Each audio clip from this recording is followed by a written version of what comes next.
Welcome to another episode of Living the Dream. Today we have Mr. John Wayne III. He's one of the modern day storytellers.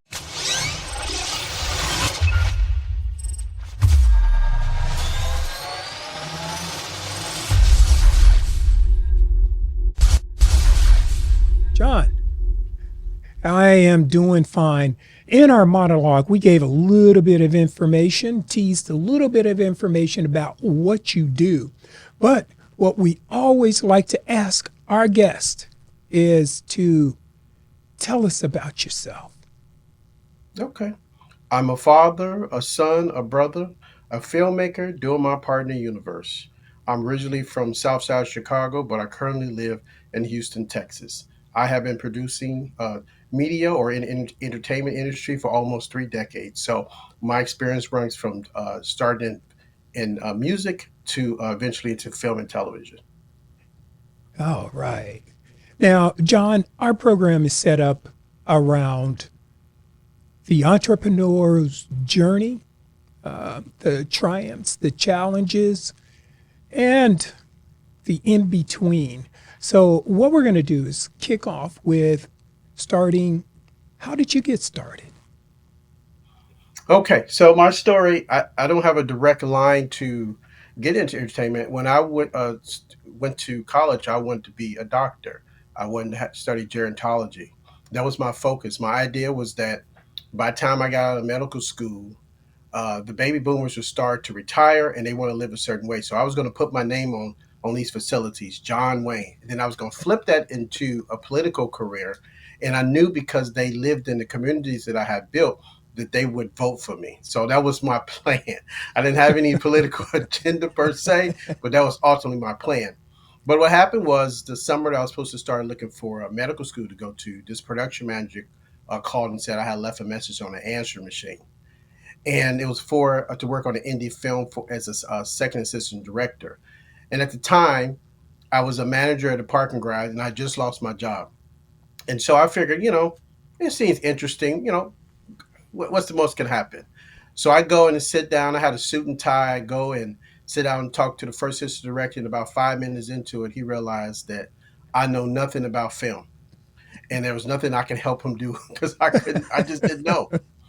And so a week later, she called me back and said, "Well, you can't get that job, but we have a production assistant's job in the art department. Would you be interested in that?" And the guy they had hired, he was from Canada and he didn't have a U.S. driver's license. But truth be told, I didn't told the story many times. My driver's license was suspended at the time. So, like with all things, you just say yes and you just figure it out. Ironically enough, the movie I worked on was called Scenes for the Soul. It's director George Tillman's first film out of film school. George has went on to do Men of Honor, the Barbershop movies, Notorious, and a whole bunch of other projects. And I didn't know him from anybody else. I just was working on a project. From that, after I worked with them on a couple other projects. But I met another guy who didn't go to film school either. He went to a community workshop for directing, and during that time, if you wanted to get a music video done, you either went to New York or LA. There was no in between in Middle America doing that. So we started. We said we're going to start doing music videos in Chicago. We started doing videos in Chicago. I started producing with him and producing and production managing music videos for him. To eventually, I got to the point that I started our own production company, separate him, and start producing for other directors. But I had this one opportunity to where I had got this label to do a couple of music videos, but the director that I wanted, he was going out of the country to work on another project and couldn't do it. And I had already agreed to do this, and so it kind of propelled me into be directing. Because if you had asked me the week before, I probably would have said no. But at that moment of necessity, I was able to push myself a little bit out of my comfort zone and go ahead and start directing. Since that time, I have directed about 200 music videos for artists, different parts of the world. And so that's how I got my break into film is to do that. The way I got my really wake into entertainment, we had did a music video for a producer by the name of Steve Silcurley.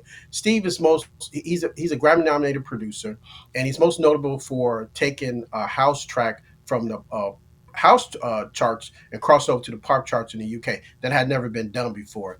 Steve was had a deal with a label. He started his management company, and he came asked me about coming on being a publicist. And when he asked me, I said, Steve, I don't know about being a publicist. I think you could do it. I ended up staying 3 years there and becoming the director of international A&R, running his office and agents in the UK and in Japan. So my forte into entertainment was just happenstance. I just happened to be at the right place at the right time. But I'm a firm believer in a lot of those things were already inside of me. I just was waiting for opportunity to utilize them. And that's amazing right there. So it's going out, getting the experience and learning as you are a perfect example of OJT, learning on the job. Now, Yes. again, as far as our program, our platform is about those challenges that you face. Now, someone that's out there Mhm. in our audience is probably looking and saying, "Oh, wow, since John, he went out and created a, music video, or he immediately started working on films, it's not a straight line." No. Share with us some of the challenges you faced as you were getting your bearings as far as Mhm. in the entertainment industry. So as far as production is concerned, especially with film and television, I had to learn. I made a lot of mistakes. I had to learn the hard way of what to do, what not to do, and just understanding. I started off as a production assistant, so I had a lot of opportunity to work on set to see what people were doing, and I asked lots of questions. When I started doing music videos, I did so many. I decided I wanted to do commercials. When I went to the agency to do commercials, they told me that music video directors can't do commercials because you're working in 3 minutes. You need to work in 30 to 60 seconds. You don't have that patience to do that, which sounds ridiculous at this moment when actually saying it, but that's what they said to me. So I went out to find companies in Chicago that have really good businesses who needed a presence on television, and I convinced them to do a music video. I remember do a commercial. I remember the first guy I went to and talked to him about doing a commercial. And my thing was, I was just going to show him all my work and look at it. I'll sit down and it's going to be done deal, and that's going to be it. And I showed him my work. This during that time, I had like this VHS, little small TV. We carry around a VHS, and I toted it around with me and played the videotape for him of all the music videos of things that I'd done. After he looked at it, I said, "Okay, what you want to do?" He said, "If you want this, you're gonna have to sell this to me. You're gonna prove to me that you actually can do a commercial." I was like, "Okay, all right." So I had to convince him through my ideas and my determination that I could actually do it. Once I did that commercial and did like a couple of other because convinced that other people do more commercials, I went back to the agencies and they said, "Okay, I guess you can do some commercials." So they started letting me do commercials. But when I wanted to do a feature, back during that time, you needed what they call as a completion bond. It's like an insurance policy to ensure that the investors will get their money back. But one of the criteria to getting a completion bond is that you needed a have already done a movie. But I had never done a movie, but I needed that to be able to do a movie and get the completion bond.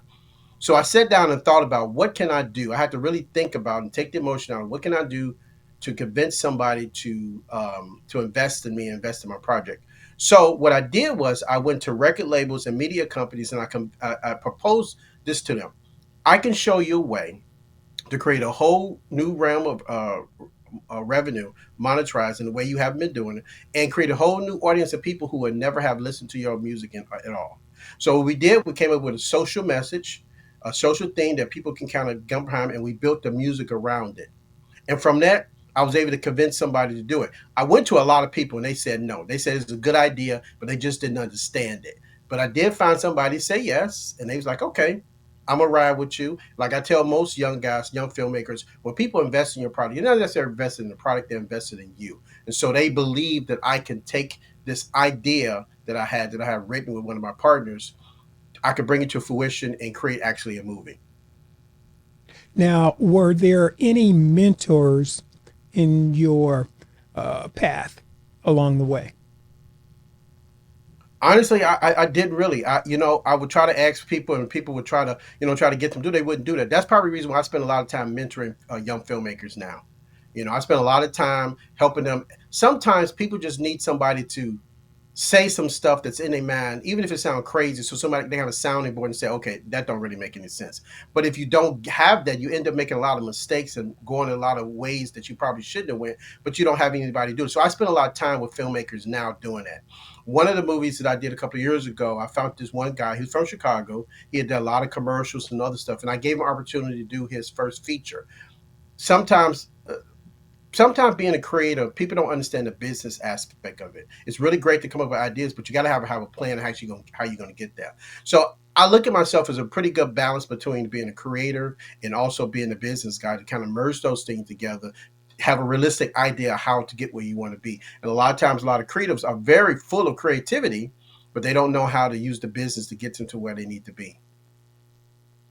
And it's pretty interesting that you brought up the merging of the music with the film, because that takes us back into the 70s. Historically, that during the period of black exploitation films, Melvin Van Peebles, he kind of created that when he Yeah. collaborated with Earth, Wind, and Fire over the Sweetback movie Mhm. right there.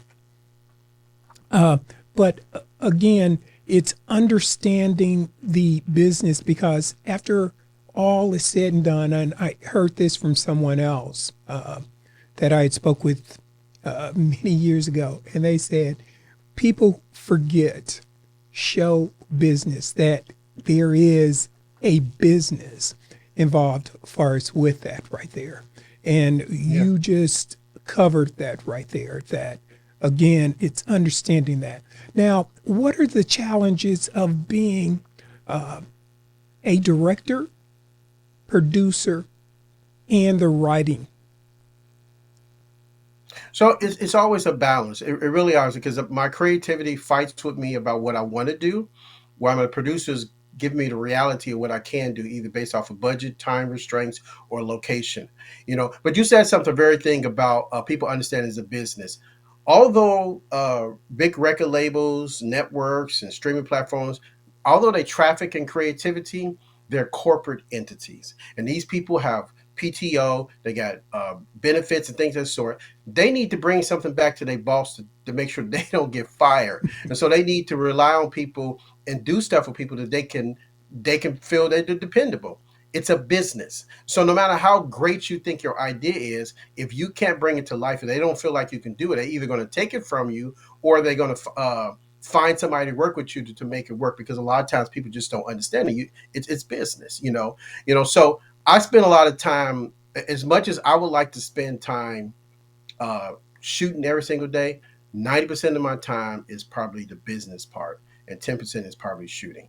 So trying to find a balance between that is hard because I have to do the business part. It doesn't make any sense to have something beautiful and creative, and I don't have a outlet to put it out for people to see. I don't have a strategic plan to get people to look at it. There's 24 hours in a day.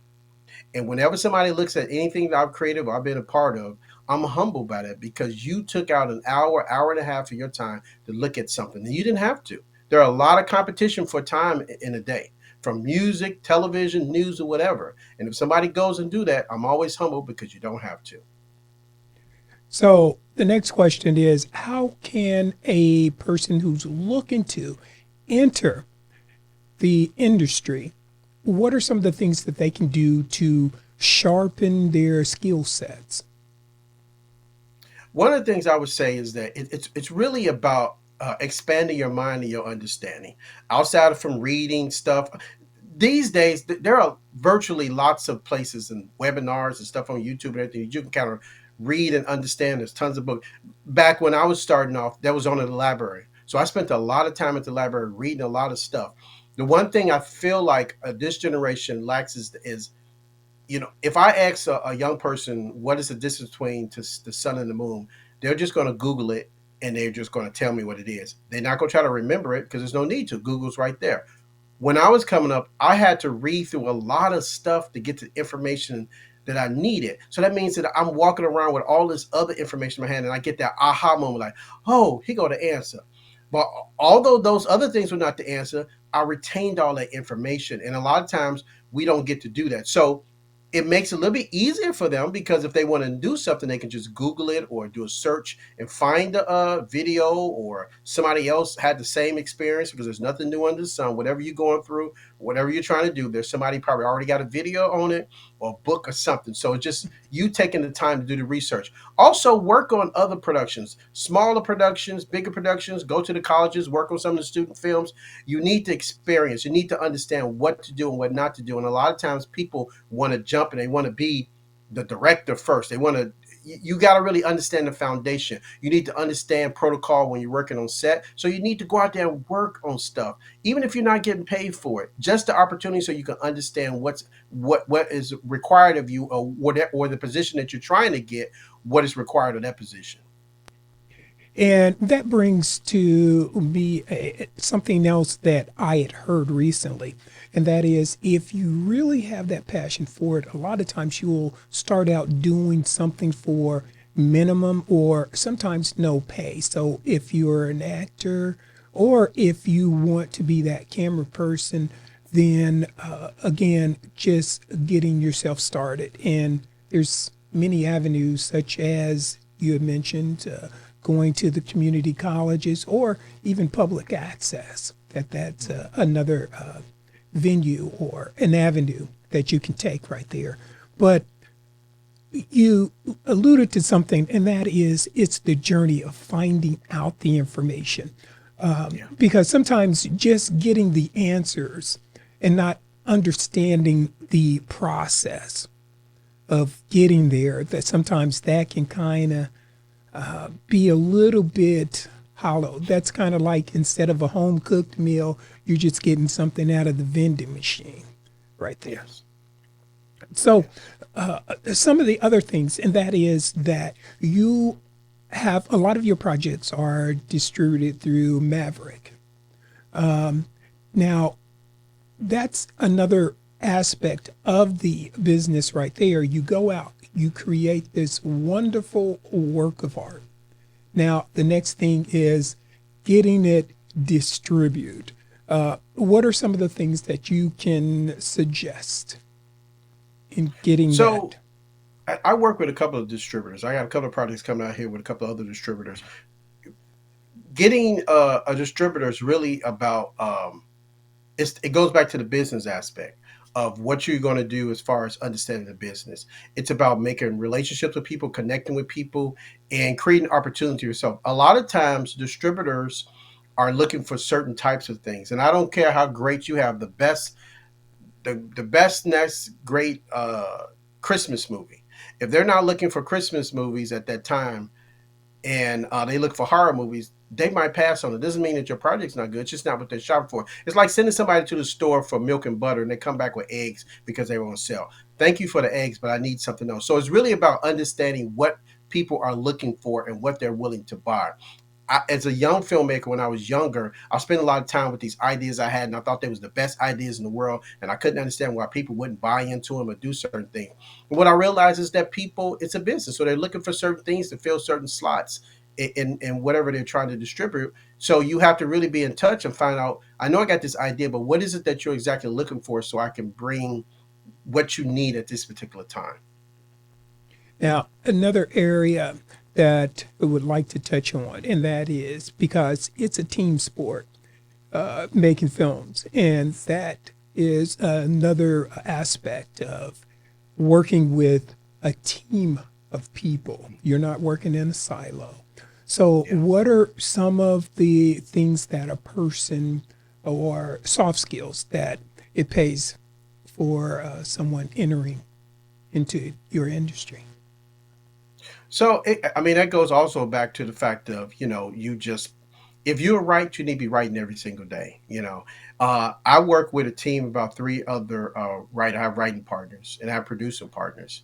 I'm not just making entertainment and music and movies just for myself. I'm making it because I want to appeal to the masses. And so, a lot of times, I try to give people other people's insight about what they feel and what they think about something, because they come from a different perspective. So it's important. I realized this a couple of years ago when I started to really mentor and try to help other filmmakers, who get opportunity. I Directing is a very emotionally intensive process. You really have to be there so you can connect with the directors. I mean, connect with the actors and really connect with what you're trying to do. But producing, on the other hand, I can produce multiple things at one time without having so much of the emotional connection to. So understanding those balances between those two things helps a lot. And also the fact that if you're trying to provide opportunity for other people and even for yourself, understand what you can do. So your team, some people on your team will be able to do things that you cannot do or that's not in your wheelhouse. And you got to be able to relinquish certain things over to them and say, hey, this is what we need to do. Who can do this, or who does this the best, or who feels like they can bring life to this. And so getting with the right team, getting with people that you trust, and then allowing them to do their job will take you a lot further than trying to do everything yourself. Now, one of the things that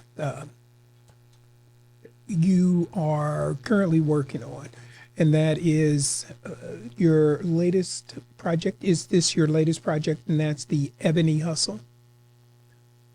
Yes, the new installment of Ebony Hustle Ballistic Protection comes out at the end of February, the beginning of March, and it is the second installment of the series about Ebony Hustle. Ebony Hustle is about an ex-stripper turned private investigator. She normally will initially in the first installment, which you can pretty much see everywhere, she would do insurance fraud and workers' comp fraud. But what happens is that a woman comes to her from the neighborhood and say, I need your help. My daughter, who went to go see to this concert for this guy named Caleb Truth. Caleb Truth was an ex-gangster turned pastor. She went to the concert and she never came back. And she wants Ebony to go and bring the girl back from this guy's house. At first, Ebony says no because she says she doesn't do missing people. But through a series of events, she convinced Ebony. She goes and brings her daughter back to her. In the second installment, Ebony, just like in the first one of the things about Ebony, she's like an urban superhero. And with every great superhero, they have a weakness. In Ebony's case, her weakness is young guys. She likes young guys. That's just her flaw in life. So in the second installment, Ebony has a love interest that she's falling for. And this guy, he is playing basketball for this basketball combine through the Global Mixed Gender Basketball League, which is a real league that exists that men and women play on.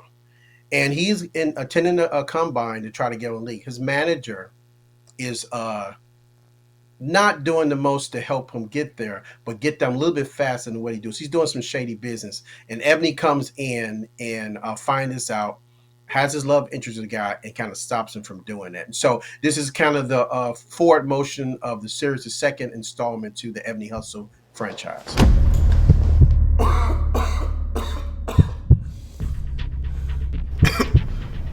Ebony, please, I need you to come and get me.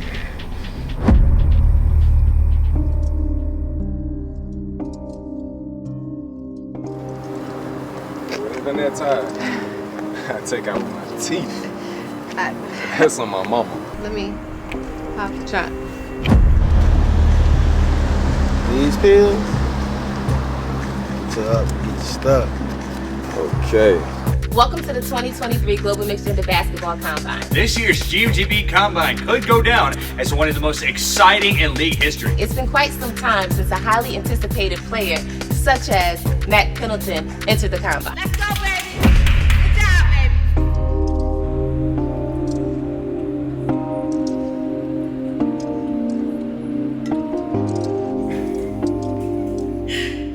I don't think he should be taking those pills.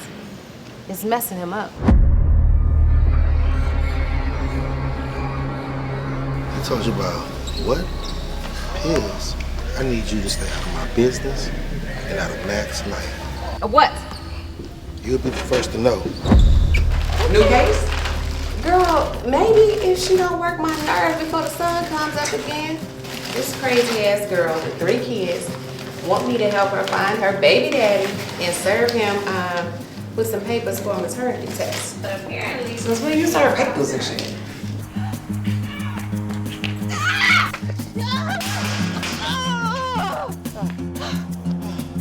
Lady, why do you keep coming after me? What do you want? So she got money to give you, but got her hand down with me all the time. See, that's that bullshit. Ebony, goddamn Howard! What are you doing here? Deborah, I mean, we were once friends, right? Operative word is were.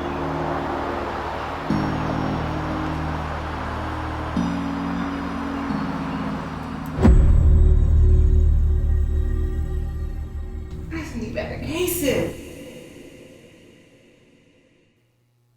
Wow. So that's a franchise. So we can expect to see more of that series. Yes. We've already started the process of writing Ebony Hustle 3. We already know what we're going to do for that. So as soon as this come out, the idea is a little bit after that, we'll be doing the third installment. Now, finding these locations, how hard is that there, John? It depends. I mean, location, that goes also back to your team.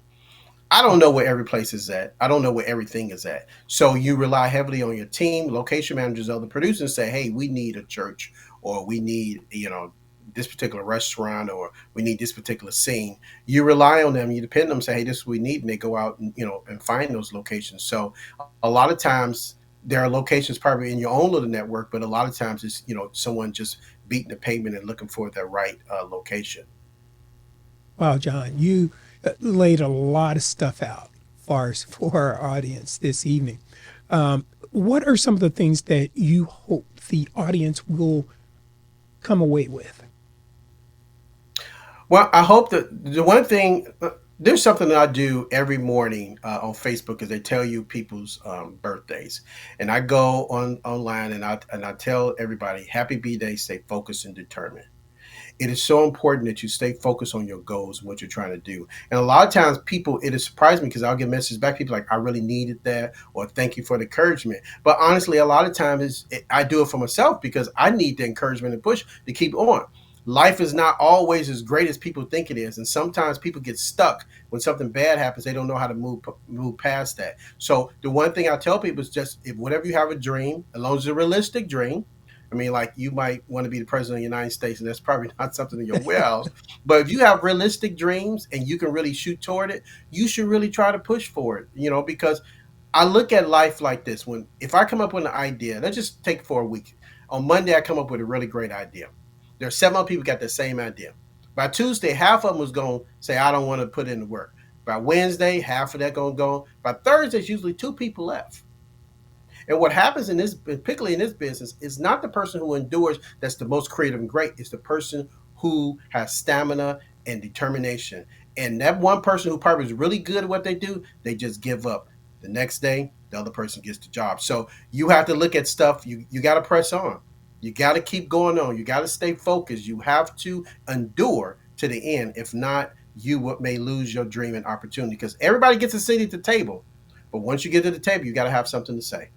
But hey, that's some really deep stuff that you said right there, because that's one of the things that a lot of young filmmakers do, and that is they'll Google it.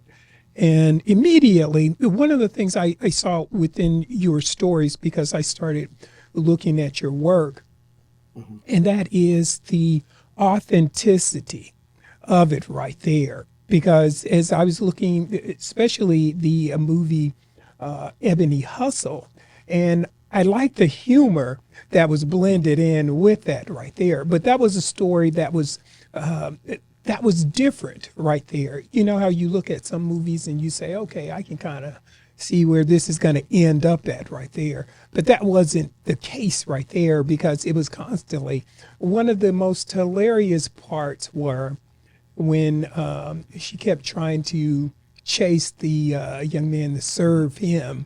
And it was like never a right moment. But then she used the tools that were at her disposal.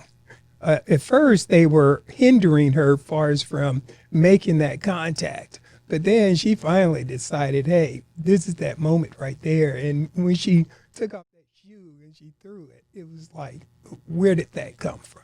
Right there. Yeah. So that did have me rolling back there. It kind of took me back to the the days of the 70s right there, that 70s feel right there.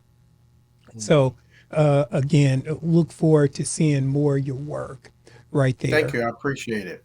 I have it this year. I have 2 features and 2 documentaries coming out. I have another feature called False Prophets. It's about a woman who starts a Ponzi scheme in her father's church. And Dina Howard is in that movie.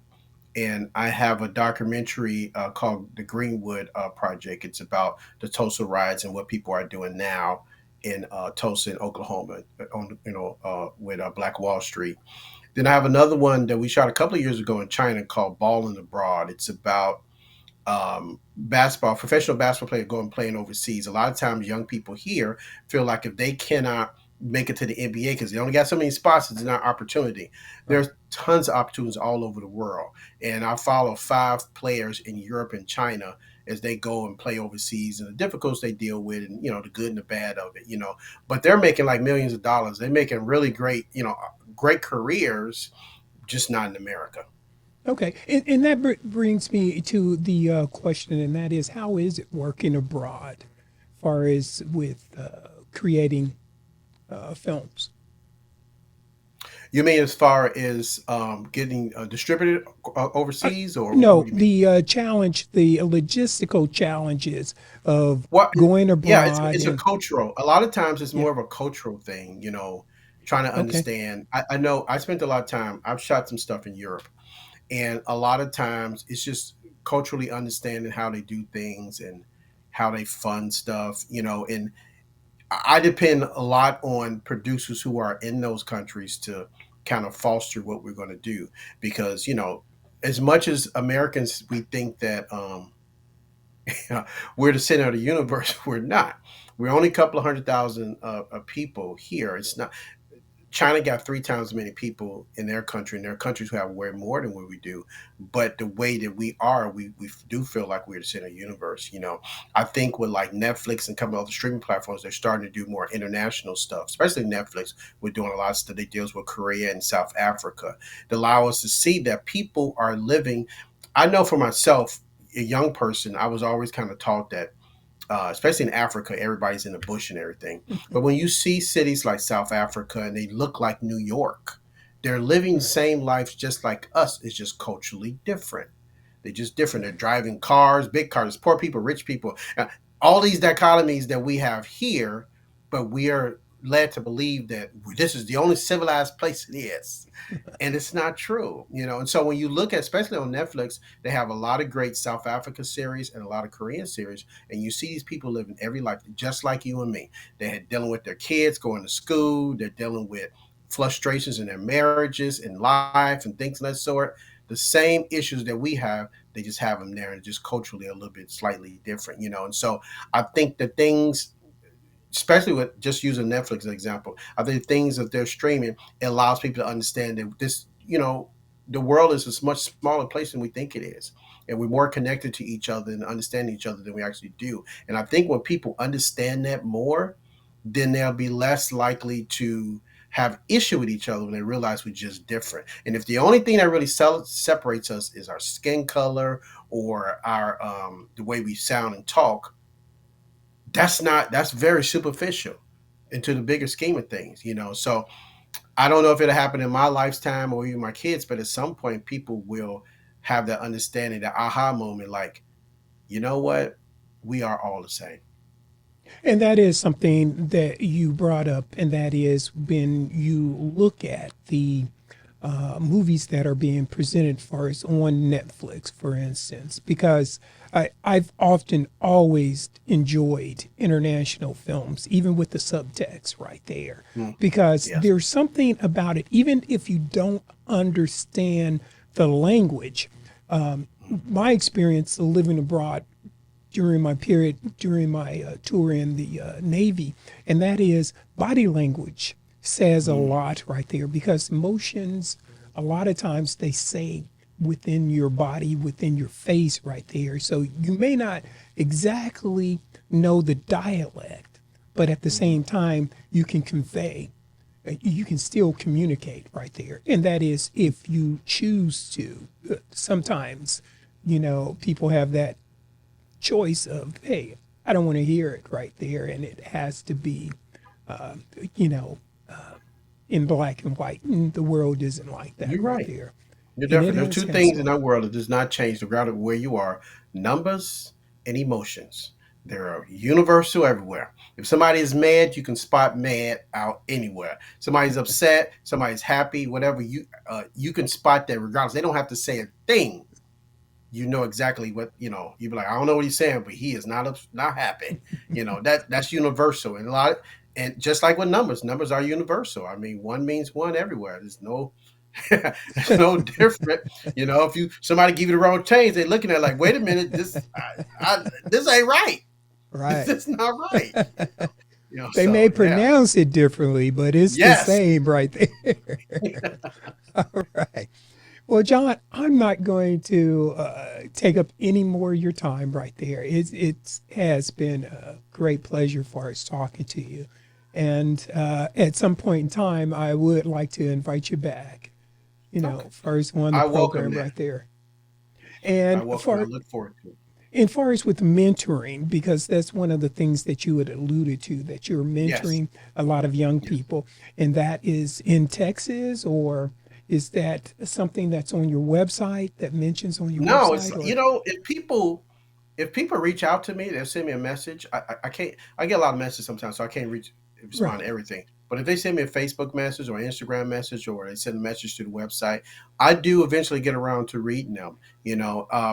I would talk to people if whatever they're trying to do makes sense. Even if I can't help them, I'll at least put them in the right direction and say, "Hey, call this person; they probably can help you." Or I try to mitigate expectations with people. If they come to me about something, I said that's probably possible, but not probable. So I try to give them Uh, honest opinions from my own experience of what could and could not happen, and set realistic, expectations with them of what they're trying to do. right. Because the reason I brought that up is I do a summer arts camp, as far as with little Okay. kids that are usually from ages from 7 to 14. And Hmm. during that time right there, we do a little video course. We've been having them do little skits right there. So I brought that up to say that, hearing, even if it's a pre-recorded video, as far as some of the Hmm. things that w- uh, they may want to take into consideration as they continue. It's not made for everyone, because Yeah. everyone doesn't have the temperament. And at the end of the day, when they look at a film or they look at a picture, they can easily say, oh man, that's easy, I can do it. But they don't understand the Yeah. heartache and the headache. And Yes. at the same time, in your particular position, that it doesn't stop when the camera stops rolling or when the final edit is complete, because that project that you just completed continues on with you for a long, long period of time. The funny thing about that, two things about that. One, if I direct a movie or produce a movie, and I'm working with that, we've been working for a couple of weeks. I see all the actors. We say bye. I done went to all auditions and bye. I'm living with that for at least 6 months to a year before it comes out. And so when I reach out to them and say, "Hey, I ain't talked to you in a while," I tell them, "I see you every day. I see you every single day." And so it's finding the right temperament to find. Everybody can't be a director, producer, right? They cannot. It's just impossible. But there are other opportunities. There's opportunities in film entertainment that you can do. I had this friend back in the day. He worked at one of the studios in LA, and his job was to take the cans from the set, the film cans from the set to the vault, and they was paying him $1,500 a day to do that. That's all he had to do. Make sure, because you think about it, this is all they Yeah. got, and that's what his job was. So there are opportunities in whatever your skill set is to prosper. You just got to be realistic about what your what your capabilities are, and you can find a place to be a part of this, what they call magic of Hollywood and entertainment. You just got to find that space. So I used to teach this summer program, Scenes Behind the Camera, where it gave kids opportunities, other things, some craft service people.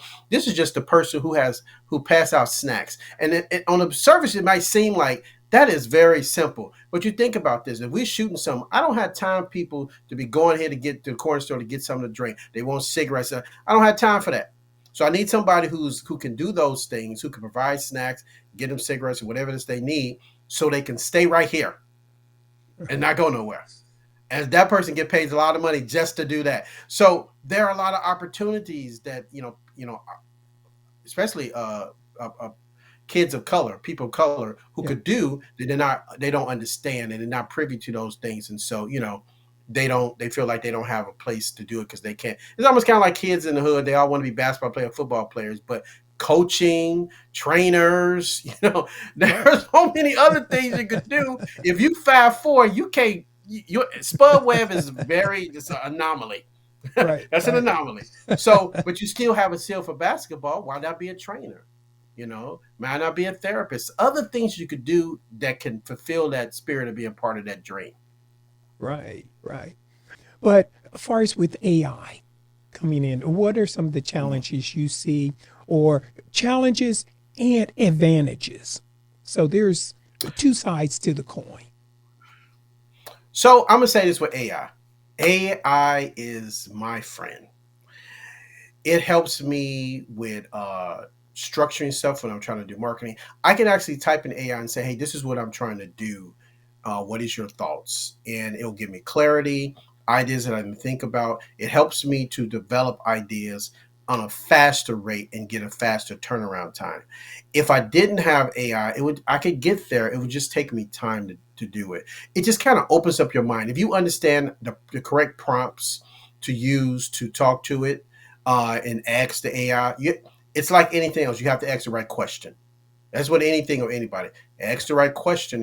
Same with Google. You have to ask the right question to get the right answer. So AI is the same thing.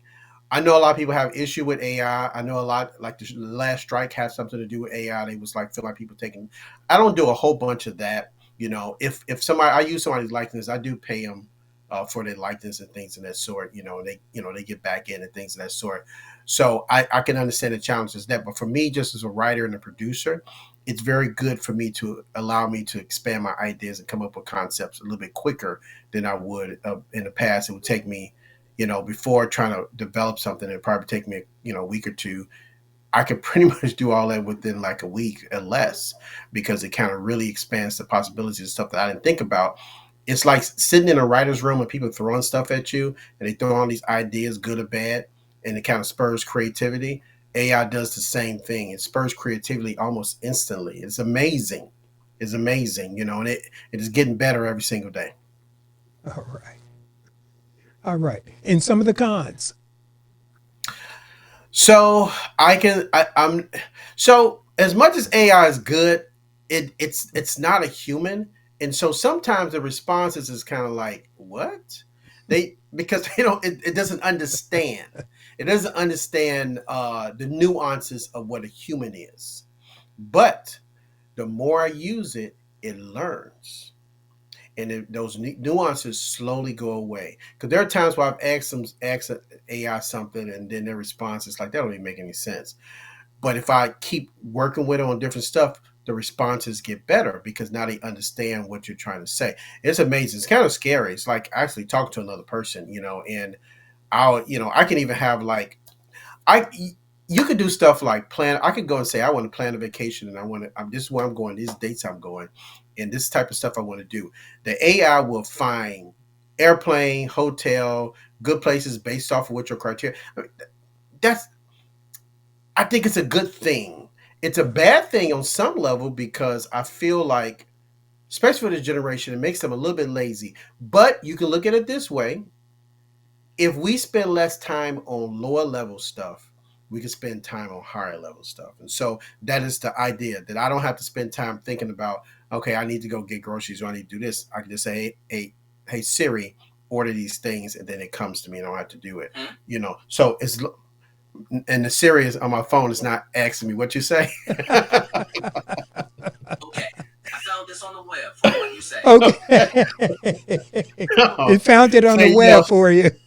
Yeah. Now that's the scary part. Always listening. Yeah. Always listen to everything you do. That is scary. And it comes across on social media too. You ever be talking about something, all of a sudden you get these ads for stuff. Like, why are you getting this ad? Because they're listening. So that's kind of scary too. I'll admit that that's a bit scary. And some of the responses that AI gets back from me, it's like a little bit too much. It's like, okay, I know you're asking, but it's too much. So I think it has its pros and cons. I think it has its place, in the universe. We just have to find a balance. Okay. And that was it, John, right there. I don't have any other questions right there. It's all right. It's all right. I do Zooms and I do interviews. I do a couple of interviews a day, and I'm doing meetings all day. So it's a natural. It's weird because I'm sitting here talking to you, and once I get off here, I probably won't say nothing for the rest of the night. My family like, because I'm talking all day. I'm talking all day, so I get it. So I appreciate the I appreciate the banter. Okay. Okay. Now, John, and before we let you go, where are some of the places that our audience can contact you? Well, all my social media is pretty much the same. It's John Wayne SIII. Instagram, Facebook, TikTok, pretty much all social media platforms. It's the same thing. If you Google me, John Wayne S. the third, John Wayne SIII, you'll pretty much be able to contact me either through my company, London Town Pictures, LONDYN Town Pictures, or through looking up my social media, which is John Wayne SIII. And your work? Pretty much most major platforms, everywhere from Peacock to Amazon, Tubi, Vudu, Hoopla. Most of the major streaming platforms, Freevee, you pretty much can get my work there. All right, John, this has really been exciting right here, talking with you and hearing your story. If you enjoyed this video, don't forget to subscribe, give us a thumbs up, and share it with a friend. Your support means the world to us. We'll see you in the next one.